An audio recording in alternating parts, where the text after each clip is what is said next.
Of the Baseline Bums podcast. It's your host, Rob, aka B-Ball Archives. And once again, I got the bums up in the casa, AJ James. Thanks for joining me this evening. But it's not really exciting because it was just a really tough loss against the Pelicans, a game that we easily could have won.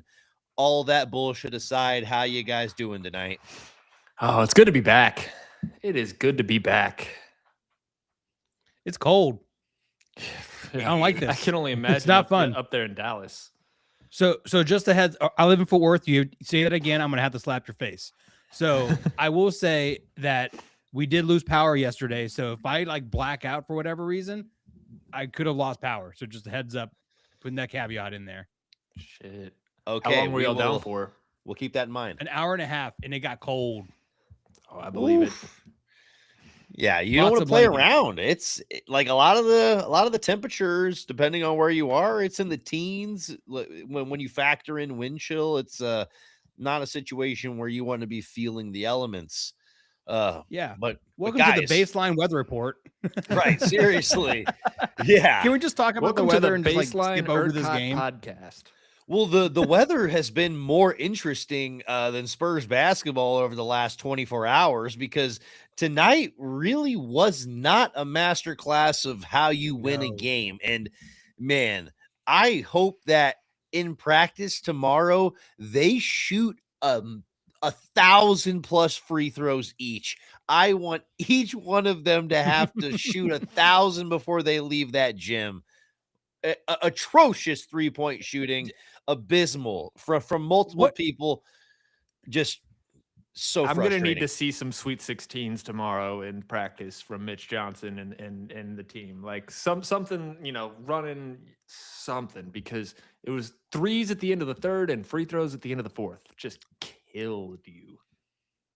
When you have to rely on Carter Bryant, your rookie, to come in and try to find a spark with your team, that's a huge problem, especially when you're going against the Pelicans. Dude, the Pelicans are a tough team. And what I'm finding out after we have these troubles with the Jazz and the Pelicans and some of these, I wouldn't say lower tier teams, but their record shows otherwise. Like, it shows that they're not a good team, right? I think some of these Popovich coaching trees get the better of Mitch Johnson, and they kind of know what his game plan is going to be. And I think that also they know his counters as well. So some of these plays, I feel like we're expecting a man not to be there and someone's there and disrupting it. And then our play goes to shit and we're struggling from 3-pointer. And then you see what happens and you lose the game to the Pelicans today at home. You know what? That's a really interesting theory, given the head coaches in New Orleans and Utah. And this game felt like a lot like that Utah game a few weeks back. Yeah, it felt like a game where we were getting punished in ways where we shouldn't have been. Like right before the game, I was like, okay, they have Queen down low, Misi, Zion's playing back in this game versus the time we saw him before last. He wasn't in the game. So this is a front court lineup where we can just use our size and just outlength them. And we did the exact opposite tonight. Instead of all of that happening, we got out rebounded significantly. They crushed us on the O boards, second chance points. It just felt like they were getting them time and time and time again. And I felt like they were just taking away what should have been our strength going into the game. Yeah, they're a very good offensive rebounding team. To your point, AJ, that points to a tough team, but they shouldn't be able to bully the Spurs like that. No, not at home. And it just it to me. And I texted you guys this, and I don't know if it's true or not. Obviously, I'm just speculating at this point. It looked like they got bad news before the game. Yeah, because the way they came out, it was kind of flat. It looked like they was kind of just going through the motions almost. And then even in the second quarter, you just kind of felt that they were just there. Like they were just kind of, I'm here. I had to have a game today, but even though I don't really want to play, or maybe they got some bad news that someone's moving out here pretty soon, or the rumor is this. So it feels like there's a lot of, I don't know, just it didn't feel right tonight, I guess. So maybe it's the weather. Who knows? Maybe they just wanted to watch football. Who knows? Could have been anything. That's That very interesting. amazing 10-7 game from the Pats and Broncos that ended in a snow flurry. I called Cam to tell him happy birthday, and I looked away for 10 minutes, and I looked back, and it was a fucking blizzard all of a sudden. Yep. Shout out to Cam. Crazy. Happy birthday. That's absolutely. Shout out to Cam. Absolutely. Definitely. The also, clam is a bum.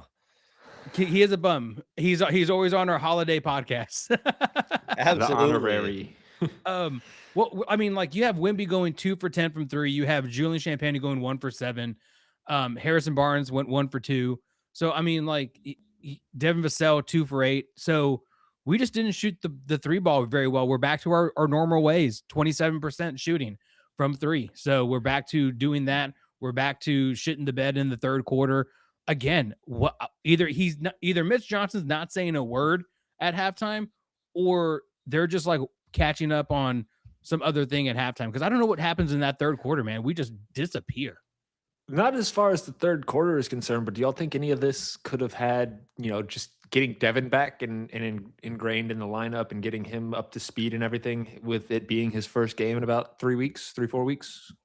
I was about to say, I think that was always going to kind of throw an additional layer of uncertainty to this game, because we hadn't had him the last 13 games, and a lot of what we do and what we've been doing as a team has been changing over that course of time. And to just add him back in there and to just assume that 25 minutes he was playing was just going to be perfect right out of the gate. Right. I think that would be lofty expectations, but I just really hate that it felt like easy things kept us from winning tonight, whether it was free throws or just like little silly turnovers, like De'Aaron Fox just losing the ball on that sidelines. And it was just like, dude, you just got to put 2 hands on the ball and just catch it. These possessions are too important at this time. Yeah. And a lot of transition throwaways too. Did y'all notice that? Like we're heading the other way and the ball was too fast, or did they fumble the ball or whatever. And a lot, dude, even what's it called? Devin Vassell. He went back to his old ways of shooting dumb shots, and not like dumb shots, like just fadeaways when you don't have to, just a lot of like off balance type shots. His feet were facing the complete opposite direction, that kind of thing. So, obviously we need to get this thing back on track, and this win one, lose one, win one, lose one is not going to do it for me right now. No, not when we're matched up with teams like the Pelicans. We got to be dominating these bottom feeders. And I understand that when you look at previous matchups with the Pelicans, it's about like, a 7.5 point differential. We tend to play this team within a couple of possessions, so close games aren't a surprise, but I still felt like the way we came back and the momentum we had mid fourth quarter, it's very embarrassing that we ended up losing this game the way we did. Agree. Yeah, because you look back at and I keep thinking back to that Utah game back at the end of December. That was kind of one of those ones where you, for lack of a better term, you blew your load trying to get over the hump. Yeah. But this time they actually got over the hump and had a 5-point lead. And then all of a sudden, 13-1 run. That felt like the Spurs team from a couple of years ago that won 42 games. Dude, for sure. Be in it. And then all of a sudden they just let their focus down for 2 minutes and the game was over. And go ahead, Rob. I was about to say it wasn't just the score, like momentum with scoring, but like they had just fouled out Derek Queen and that technical foul too. So they there got were two technical fouls right in that middle of the fourth. Exactly. So there was like an emotional swing as well. And the fact that we were not able to capitalize on all that was just very disappointing. Yeah, dude. And then we got to get Trey Murphy in silver and black. Dude, on top of that, it was the final 3 minutes of the game. We missed 4 free throws in a row. Wemby 2 and Keldon 2. Yeah. You make those 4, that's now a 1 possession game, or you stop a momentum thing. Like you basically just give away those 4 points right there. And that's the game. I mean, there's more to it for sure, but you had your chance and those 4 free throws could have saved you some time. Is Trey Murphy Absolutely. the league's foremost spur killer? I think he has been this season. Well, when you look at games like tonight where he's just absolutely torching us from beyond the arc, and obviously earlier in the season, he put up a really solid 40-point game. Tonight was not efficient from him at all. 7 of 22. I don't think he was necessarily a killer for us, but it was when he scored. Timely, yeah. Exactly. It was when he scored that was really hurtful. But I think I want to get to a couple of these comments. Please. Mordecai says, got to start putting these kinds of losses on Mitch. Do you think a lot of tonight is on Mitch Johnson? Yeah, although probably not as much in past losses, but yeah, I think his rotations are. I don't think he respects the game in the way I would expect a pop disciple to. So, in a sense, that you think that he plays with the rotations a little bit too much in games where Where you're the playing bad teams. right, where Yeah. maybe the game isn't put away Put your necessarily. foot on their throat in the game, and then you can play around. Hey, Ex- I like to get down. Well, I mean, tell me he's wrong. I mean, that's seems like it makes you're- sense to me. Absolutely. When you need your leaders to step up, you kind of got to look at them and go, like, do something. Like, look at Wimby, look at Keldon, and they tried, but we needed it in the second quarter. Like, I think we really needed to go on a run in the second quarter to kind of like slow down some of the bleeding, and we just shit the bed. Honestly, the highlight of the night, honestly, is the dude who made the $10,000 shot from half court. Dude, I don't know how they count it, but it hit the shot clock, bounced on top of the backboard, and then went in. If they're gonna count it, hey man, that's awesome. But I don't think where I NBA come rules from, apply. that's out of bounds. I was about to say, well, yeah, it's not like there's a possession. It's not like there's like yeah. It's honestly, Honestly, give me my 10 grand. That ball went in the basket. exactly, and that's the second one this season. So, how many checks are we writing as a Spurs organization? Because I I love. think USA can afford it. Well, no, but I was about to say, I love the fact that so many fans are getting paid for hitting these half court shots. I want to see, Absolutely. I want to see 5 fans hit it. I want to see 10 fans hit it. That I that wanna would see be them awesome. do I it want like to see them college in the game silver day and and black have it helping be us shoot like- 3-pointers because we definitely need it.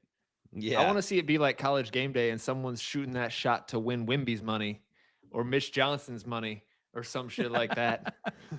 It's like, That would oh, be- dude, win 2% of the alcohol sales for Nyosa. Now we're talking.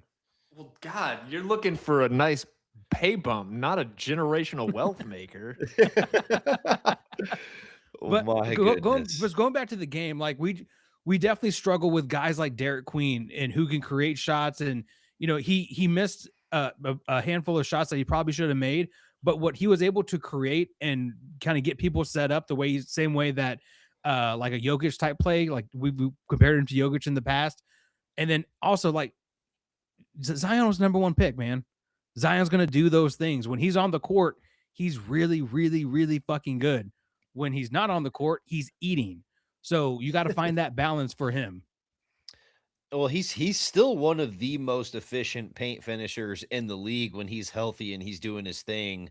It's just like I saw a graphic pop up and it said he played in his 22nd consecutive game, and that's the second longest streak of his career. And I was like, holy Oof. shit. Yeah, You played in 22 games in a row, and we're patting you on the back over here. And it's just 22. but it's we're wild. all talking about these things that like the Pelicans do offensively. And you're all right, like Zion is efficient. When he's healthy, he's a force. They offensive rebound well. Trey Murphy kills us with timing. But the thing that really disappoints you, makes you want to pull your hair out after a night like tonight, is the Pelicans are a really bad defensive team. And you didn't even Right. break 100. Right. Right. Outside of Herb Jones, I agree. Like they struggle for a defensive identity outside of like just the sheer good point of attack defense that Herb Jones gives you, who's like one of the best defenders in the league, in my opinion. But And like Trey Murphy's a plus, but right. at the end of the day, win or lose, 95 on the Pelicans is unacceptable. Yeah. Yeah, we can't have De'Aaron Fox having only 12 points. That's not going to work. And I see some people are like talking about our guards right now in the chat. So like, yeah, dude, like right now our guards aren't working, and it's starting to really concern me, especially in January, that we're kind of like, can we get to the All-Star break? Can we get to the All-Star break? We might have got Urquhatted. I'm not. Yeah. Did I get Urquhatted? No, you're good. You're back. You froze for a second, but you're good. It's under 20 degrees here. I might freeze a couple of times. No, you're good. But yeah, there's a lot of head scratching moments when you look at some of our guard play and just some of the efficiency that it led to. Like our shooting splits, maybe the worst shooting splits I've seen all year. 40, 27, 59 shooting splits, just abysmal. Like you would struggle to beat any team. Even, I mean, we literally lost by 9 to a Pelicans team that also shot 40, 26, 76 splits. That's and crazy. Serge's comment here a few minutes ago about, I don't agree with the first part that the team isn't trying to win, but I've seen this a lot and I agree with it. They're more interested in developing Stephon Castle as a point guard. I don't understand this at all. I don't understand it. You have an all-star point guard in De'Aaron Fox, and the number 2 pick in the draft is a point guard in Dylan Harper. Why are we forcing this? Why are we trying to make fetch a thing? Thank you. We've been talking about it. We've been talking about it on this podcast for a couple weeks now. We would love to see a world where we kind of go with the hot hand. Sure, right. if we want to distribute through Steph Castle for a game because he's feeling it, he's got the hot hand. Absolutely, I would love to see it. But then I also want to see nights where we go through De'Aaron Fox and we see some high pick and roll with him and Wemby, and we see that kind of work. And so I would love to see a combination of both, but it really just seems like we defer to Steph Castle as the go-to guy more so than anything, and it leads to a stagnated offense quite regularly. Yeah. Well, and Steph Castle is just not, to your point, he's just not a point guard. And so I think he needs to be the idealized version of the Point Sohan experiment. He's a guy that can be a really good secondary playmaker if you have the ball in his hands, and he can spell De'Aaron Fox for minutes at a time, but he's not your primary initiator. He just is not capable of it. Yeah. Not right now. Maybe in the future, but not right now. No, I agree. No, that's kind of what we're looking at right now. And I'm glad that James, I'm so glad that you're on the podcast, because I want to bring this up, because today, more than ever, I felt that, okay, let me back up. Yesterday, Texas Tech played Houston in a very big college basketball game at 1 o'clock or 2 o'clock in the afternoon. So everyone was home. Obviously, I watched it. We're huge Tech fans. JT Toppin had 31 points and 12 rebounds. And the way that he did it was all in the paint, jump shots, free throws, rebounds, so on and so forth. The more that I think about this game, especially the way that we lost, a player like him could come in and just really help with the offense when we can't do anything, or we just need to get a bucket down low to get this thing kind of rolling back again. We can just dump it to him, or he can create enough pressure on the defense that he knows how to pass out of that, because I saw it several times yesterday against a really, really, really strong Houston defensive team. So let me ask you guys both this. What do you think about the Spurs potentially using a lottery pick to get a JT Toppin? Now, consider he is a Big 12 player of the year, and he's even better this year.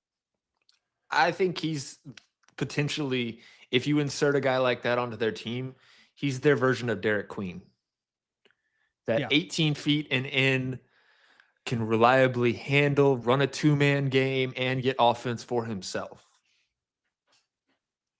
Yeah, I mean, I agree with everything you just said. I think JT Toppin would fit in really well with this Spurs team. A guy that likes to play inside out and really good paint finishing. That floater is what his bread and butter is sort of built around. And that's something that a lot of our offense is lacking. And Yep. so when I feel like he goes into the game, I could see a role where he could carve out, 11, 12, 13 points, play some really efficient off the bench basketball, get some good rebounds for us, create a situation where we can win some offensive Yeah. rebounding battles because That's damn, what I'm saying. Like outside his of rebounding is fantastic. outside of Cornette, we struggle with that. So So I mean, hard. there is nights where Keldon will step up and do Yeah. some really good offensive rebounding, but man, I think I'm gonna throw a name out that the fit with JT Toppin reminds me of DeJuan Blair, But with knees. but right, with verticality. right, but with ACLs. Yes, but with actual Because ligament everything Rob in you're his knees. describing is that kind of. Now it was a different era of basketball, but that's what DeJuan Blair gave us once upon a time. Yeah. I He think might be a weak spot defensively. I think that JT Toppin can be a better secondary rim protector than a guy like Yes. DeJuan Blair can because he has a little bit more length, some better height. He's about 6'8", 6'9", so as opposed to Yeah. DeJuan Blair's 6'6". Right, and I think his wingspan it looks like his wingspan is quite a bit bigger as well. Actually, I don't know. DeJuan Blair had a good wingspan as well, so He did, he but he just wasn't blocking big, many man. shots. no, he was not. He absolutely was not. Dude, Roy Hibbert was his bitch. And it was nuts. Every time he saw him in the it was NBA Hashim too. Thabit. Oh, it was Hashim Thabit. That's who it was. Yeah, I'll never forget That's that who it was. blonde hair. One of those big men from those Big E schools. dude. Hashim Thabit just absolutely fizzled out so quickly. Hey, speaking of Great. Hashim Thabit, y'all see Zachary Risachet going to the G League? I did. I Oof. I think he's getting labeled as a bust way too quickly because I do like his skill set. I like a lot of what he brings to the table, but it happens a lot to those guys that they're a top 1, 2, 3 pick, but then that sophomore season they take a little step back and all Yeah. of a sudden people freak out. I'd kind of like to see him elsewhere, not in Atlanta, because I just feel like him and Dyson Daniels are too much the same person. Well, and it's like Jalen Johnson is the guy right now. He is emerging as a guy that you need to feed through like day in, day out scoring. He can facilitate rebound. Like it's hard for Risachet to carve out a big role. That's one of my favorite teams to keep an eye on, obviously, because of the draft pick situation. So Absolutely. Yeah. And very possible that JT Toppin falls into that little sweet spot where where we are. And all of a sudden we're like JT Toppin to the Spurs. And then as James very nicely put it, Matt Bonner is going to be doing a passing of the torch jersey number to JT Toppin. And it's going to be a beautiful scene. So I'm excited about it. I'm going to put it in we're going to put it into the speak it the into universe existence right now, like so LeVar hopefully it Ball. happens. Hey, AJ, I have a question for you real quick. Yeah. Have you called anybody Clarence today? Are you working at the auto parts shop? How was mom's No. spaghetti? What'd you say? I said, how was mom's spaghetti? You got that B-rabbit ass beanie going Oh, on there. Eminem and 8 Mile. That's hilarious. I do see it. Someone asking about Carter Bryant's play. I thought Carter Bryant played really well. I think he's been playing really well. Yeah. And I wish he played a little bit better on defense, honestly. But at the same time, when you're asking Carter Bryant to come in and guard Zion Williams, it's not an easy task. Right. Yeah. Yeah. He's given up a little bit there. His defensive assignments have been all over the place, but I do feel like he did come in and hit a couple of big threes during a moment while our offense was really stagnated and we didn't know what to do. And he stepped up and was kind of confident with his pull up three right there. So I didn't mind his performance tonight. I mean, obviously there's been other games where I've liked what he's done off the bench even more, but I think I think we're seeing a more confident Carter Bryant than earlier in the season when he was losing the ball going to the rim and was like dribbling off his foot and some other things like that. And now we're starting to see a guy that I can see existing in our rotation. And maybe that just means, hey, every once in a while he needs more G League minutes to log those big games. Mhm. He needs just that offensive confidence, and I think he can really develop that in the G League. But he's been a bright spot the past week or so. Just Yeah. continued development. I've been impressed with him. Absolutely. And I know we touched on it a little bit earlier, but what did you guys see from Devin Vassell? Obviously, 13 games. He was gone. Now he's back in the lineup. What did you see out there from him? Did you see him? Was he looking a little slow? What were you seeing? I saw a dude who's missed 13 games. He just didn't really have his sea legs under him. I did think he played decent in that fourth quarter run. Um, but yeah, I was honestly kind of surprised he got 25 minutes. Yeah, I mean, you had to know that he was going to be on a minutes restriction, missing that amount of time, adductor strain. All the Yeah, signs would lead to him playing maybe 20 minutes. Given how the Spurs love to handle injuries, and we love exactly. we love to baby our rotation players. Jesus, do So we? We yeah, baby all of our players, which I'm okay with because this is January, but we can't be losing to the Pelicans at home in January. We can't.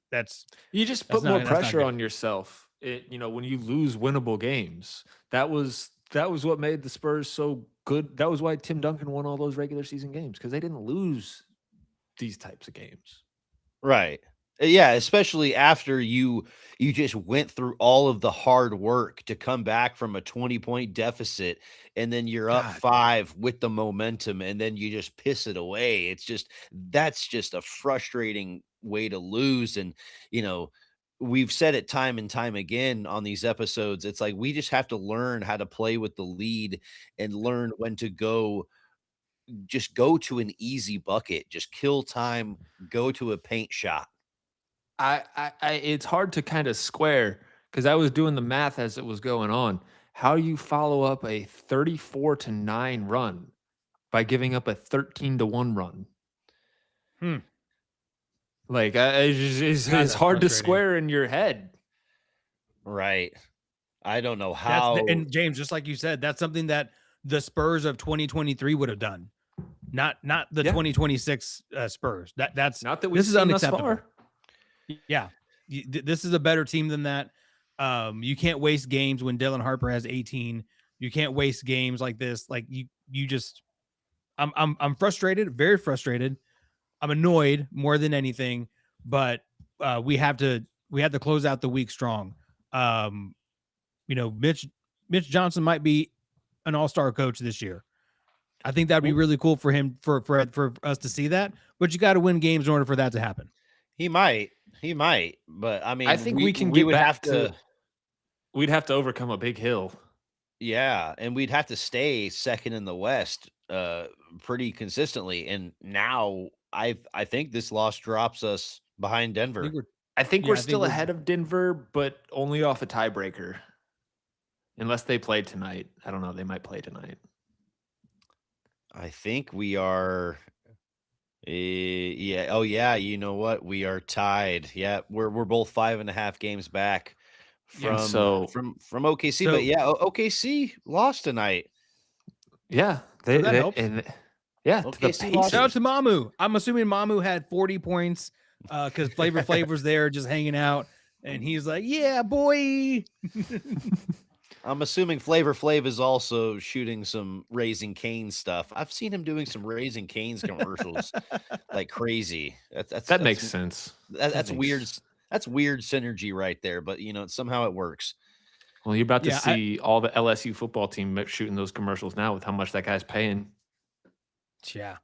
Well, I mean, what sucks too is that in this game, I felt Wemby had a really good defensive game and struggled on offense. And this is just it's one of those. This is a gross game that I hope Mitch Johnson circles and we can go back to.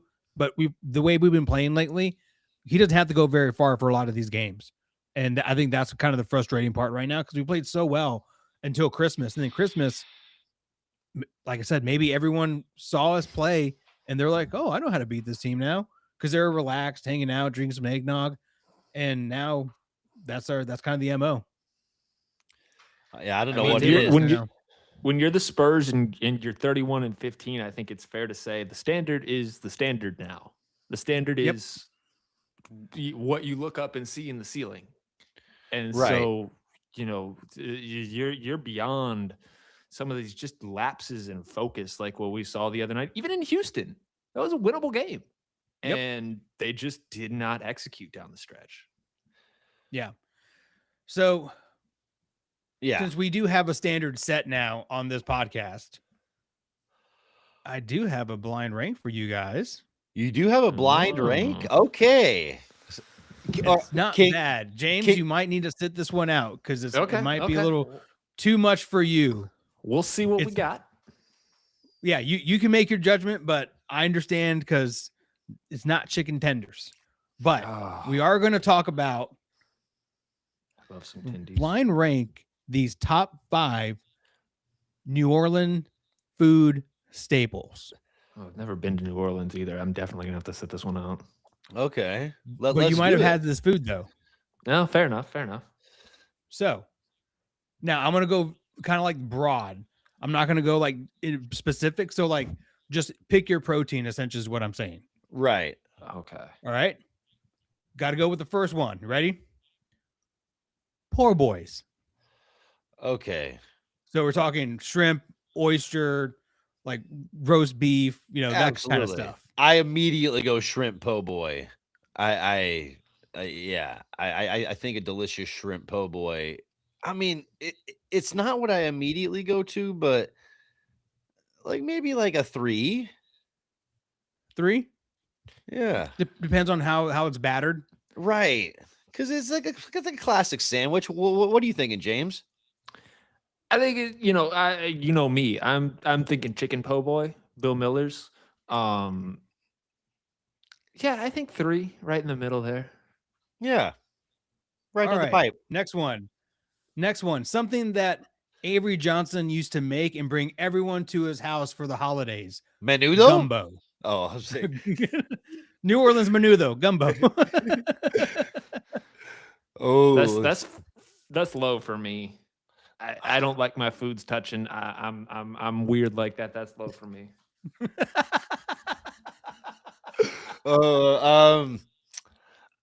See, like for me, I love a good gumbo, but I don't really get to have traditional gumbo too often. But when it's done right, it's done right. But in the spirit of James, of us doing this together, I'll put it at 4. 4. Got it. I don't like my food. This is an unfair ranking to have with me. All right. How about another New Orleans staple? Beignets. Dude, like beignets at Cafe Du Monde, like that's gotta be number 1. Yeah, I was about to say beignets at Cafe Du Monde. Like maybe, I don't think anything beats that. Like, especially when you get like a fresh cup of coffee from there as well. Yeah. Dope beignets. Number 1, beignets. We're gonna go something that the water boy would really like. Some Gator. I've never had Gator. I mean, I'm gonna put Gator at Pretty 2 good. because it's very comparable to chicken if it's fried properly in terms of the amount of batter that it can handle and the tenderness of the meat. Like a game Ooh, it's really like a tender. gamier chicken, yeah. It's on my list. I kind of have this perverse urge to want to try gator and rattlesnake. Rattlesnake. I've heard fried rattlesnake is pretty good. That Dude, but sounds in your very tum-tum? Texan of you. Yeah. In what, AJ? Say, but with your tum tum, Oh, yeah. I mean, like to Rob's point, if you fry it enough, it tastes like chicken. Right. But like you don't want to So- fry it till it's like a hockey puck. You want to fry it till it's No. like it's still tender, but you know I'm you're close with Yeah, the hockey but puck. 'Cause it's I- really I- juicy, I though. don't mind a burned, skin on the outside. So, take the hockey puck and then back it up a few notches. right. So your one is beignet, 2 is gator, 3 is poor boys, 4 is gumbo. So you're 5 crawfish. I'm Okay. okay with that. Yeah, I was about to say I'm honestly okay with that because a lot of times for me, crawfish isn't worth the physical work you have to put into it because unless it's like a crawfish boil and it's been boiling all day and I trust somebody put in a shitload of seasoning so when I suck out all the goodness in there, there's like a Yep. good flavor bomb in there, and so But that's the community of crawfish for me, because you sit there with some people you may or may not know, and you guys are like just like going to town. It's like, where you from? So like that's what you're doing. You're like, oh, cool, man. I've never been there, but it sounds like a nice place. See, So, for me, anyway, I think that was a crawfish good falls. list. I like it. Crawfish falls under the umbrella of shrimp is bugs, and so yeah. I like eating bugs.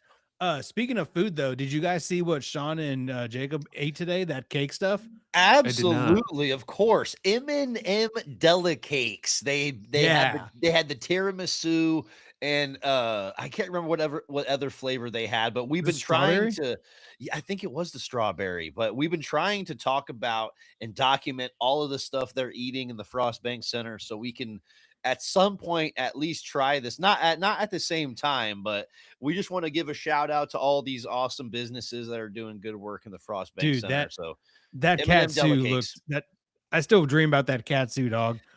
Whoo, Yo, that looks so good. I am not going next Sunday. I think me and my wife have determined that it is not exactly in our schedule. But I really wish I was. Have y'all seen the theme for next Sunday? What is it? We're gonna be there. We will be there. It is Sesame Street Day. Oh, Your boy's gonna be a big bird. Sunny day, sweeping the clouds away. Dude. That's going to be that's- Wyatt's first birthday party. The next week is going to be Sesame Street themed. So I kind of wish we were going to be there, but dude, y'all Sesame have to Street let me goes kn- hard. dude, I love every song like the intro, the number of the day, letter of the day, fucking bangers, man. Well, I'm gonna dunk on Sesame Street. No, I'm just kidding. They're too woke. Dude, so the other day my wife made some kind of like little herb salad thing with sesame dressing, and she put a lot of sesame on it, and she was like, I think I put too much sesame. I'm like, yeah, dude, it's so much sesame, I think it might have a street named after it.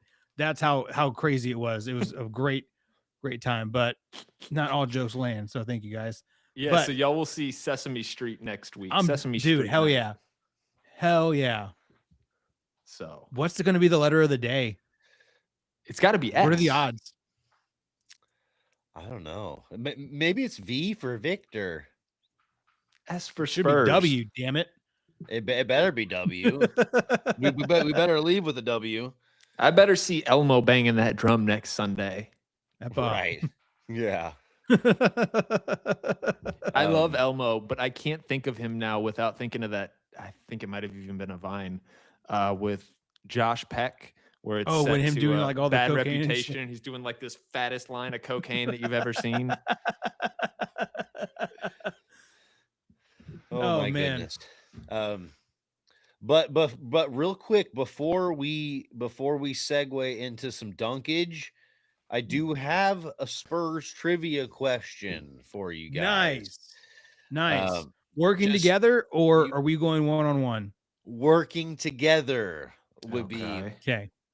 okay. So since we're coming off a game versus the Pelicans, I'm looking at the top 10 rebounding performances, Spurs versus the Pelicans in Spurs history. There's 5 different players on this top 10 rebounding list. Can you give me these 5 players? Okay. So Duncan has to Timmy. be one. Duncan is the leader on this list. He has 23 rebounds against the Pelicans. He is the first, the second, the fifth, and the sixth person on this list. So he's Makes 4 of sense. the 10 names. So does this go back? Like, is this like Hornets too, or is this strictly Pelicans? It's Hornets as well. Good question, So James. Actually, no, David wasn't around for the New Orleans. I guess Yeah, he if was a they were little the bit. Charlotte Hornets, then yeah. But AJ, do you think David is on this list? No. I don't think so either. David is not on this list. Good call. Yes. Okay, cool. Good. Good. Um, Who else would be in that? I think it's too soon for I kind of want to Wemby. say like who? Is it Wemby? Is Wemby on there? Wemby is the 3rd and the 8th spot on this list. Okay. So we're missing the second. So you're still missing the 4th, the 7th, the 9th, and the 10th. I wonder if they're all big men. You definitely have the 2 easiest names out of this so far. Some of these other ones will surprise you. I'm wondering if like Kelvin Jonathan had a 20. Simmons. Sorry, what was that? Jonathan Simmons, number 10. It's not Jonathan Simmons, but I'm so happy that Jonathan Simmons' name was mentioned. Is Keldon one of them? Keldon is not one of them, but guess. there is an active player on here not named Wemby. And it happened with the Spurs? Did Yeah. Sohan do it? Sohan did it. He had 16 Okay. rebounds against the Pelicans. He's 4th on this list. I was like, we because have I was like, 3, I we know need 2 more? Keldon's had 20 rebound games before, but so 2 more. So yes, so we're looking at the 7th guy on this list, and then the last person did this. They are the 9th and the 10th on this list. Is Fabricio Can you- Oberto on the list? No, he is not, but that's a good guess. Think around that same time. Is Matt Bonner on this list? Matt Bonner is not on this list. Okay. Rasho? Not Rasho.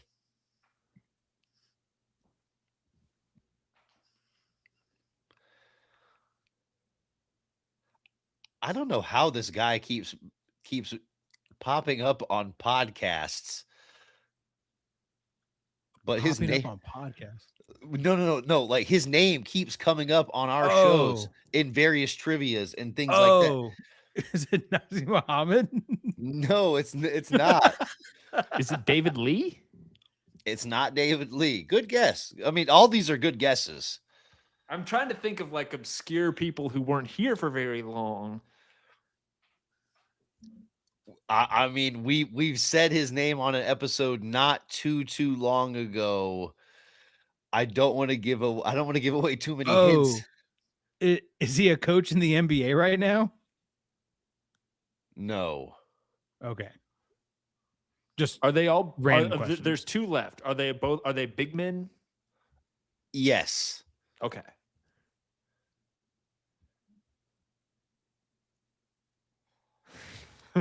This name just makes me laugh, so I'm going to say it. Francisco Elson? That's a good guess, but no. Is I don't Boris think he Diaw played on this enough. one? No, not Boris Diaw. Man, No Bobo? y'all are cooking with some of the My some God. legendary Spurs front Can court someone players. jump in and help us out with this? Like, So All we right. got damn. Wimby, Sohan, and Tim. So I gave you this hint last time when we were talking about this guy and you got him. Late 90s, early 2000s, undersized big. Oh, Malik Rose. Malik Rose. Philly famous. Malik Rose, 7th on this list. And now we're just looking for the last big man, the 9th and the Malik 10th. Rose. Was this person like an actual rotation player or just one off? No, They this did is it twice. yes, this is a guy that consistently got minutes for us, was definitely like throughout this era of Spurs basketball, we relied on him a lot.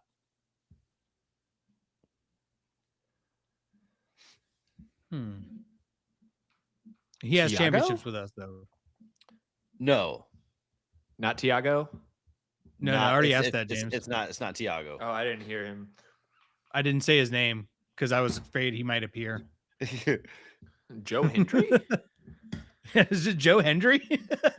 He's a good rebounder, but also a good rim protector.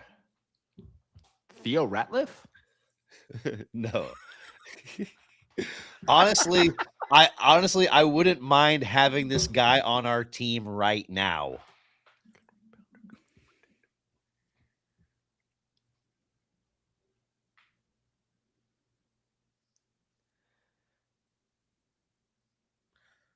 Goodness. I'm trying to go through my countries right now.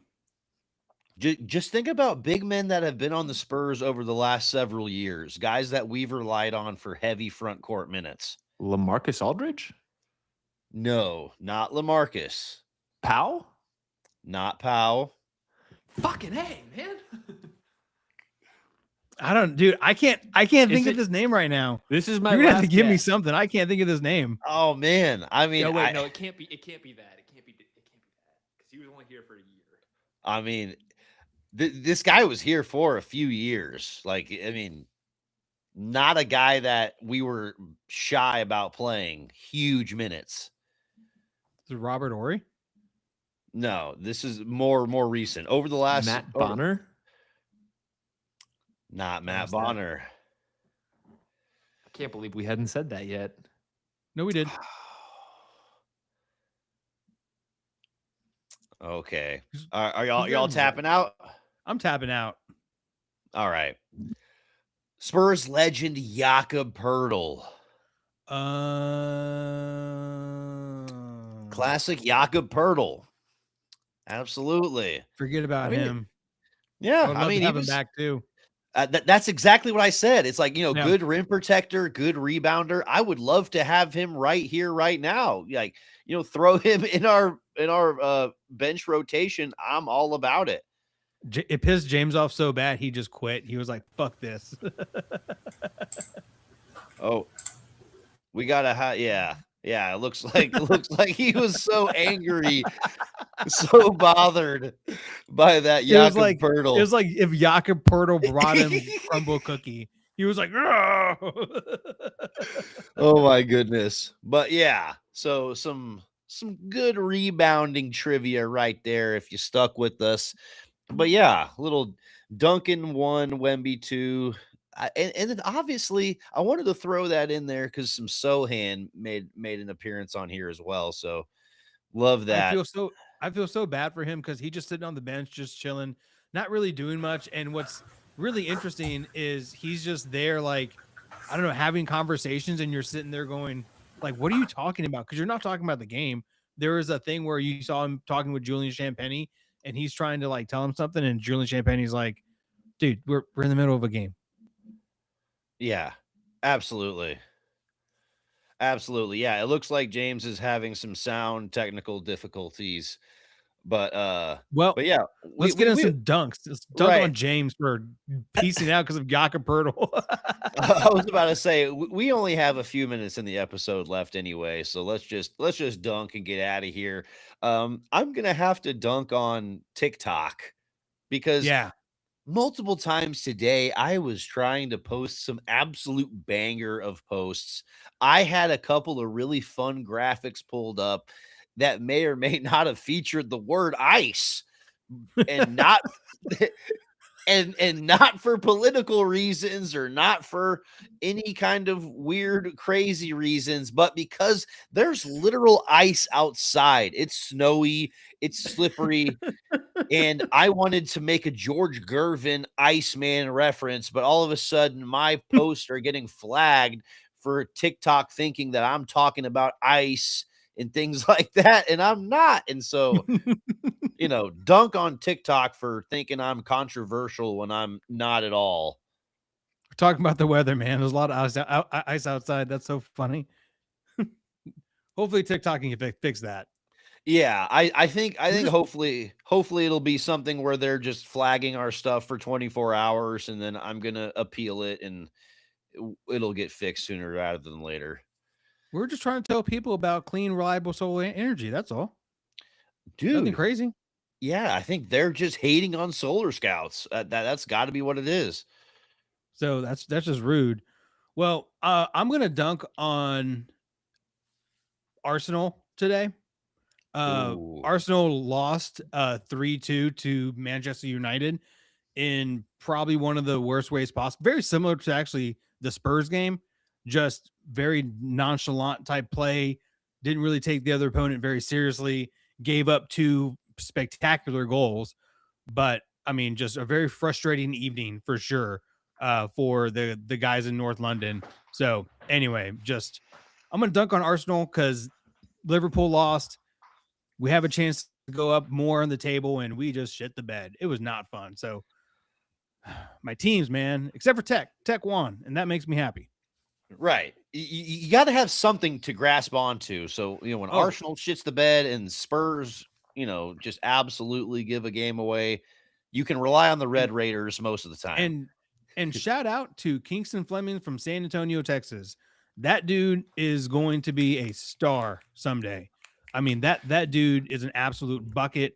He gives me like DeMar DeRozan vibes, just inside of that, corner of the elbow, like automatic. He had 40 against Tech yesterday. So watch out for that guy and remember that name for sure. If you don't already know it, like he's a lot of people knew it when he was at Brandeis. We've never had a one and done come out of San Antonio before. He will be the first. And one of the things I've been trying to find for an appearance on this podcast is some high school basketball trivia around the area. It's impossible to find. Mini dunk there. The answer is Chris Ross, John Jay. ESPY winner Chris Ross. Yes. But dude, it is hard to find a lot of basketball stats. There's I was trying to find who's won the most games in San Antonio just among programs. Impossible to find. Oh, dude, hell no. That information is lost in the ether somewhere. Yeah. So that's a mini dunk. But I'm gonna keep it short and sweet. I don't want to go too in on this. But Stephen Miller, fuck you. There you go. That's all I got. All right. Yeah. Good dunk. Great dunk. Yeah, I support that dunk.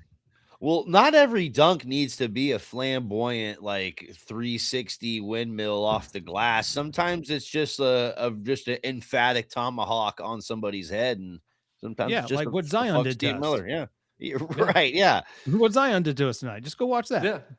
Yeah. So that's all I got.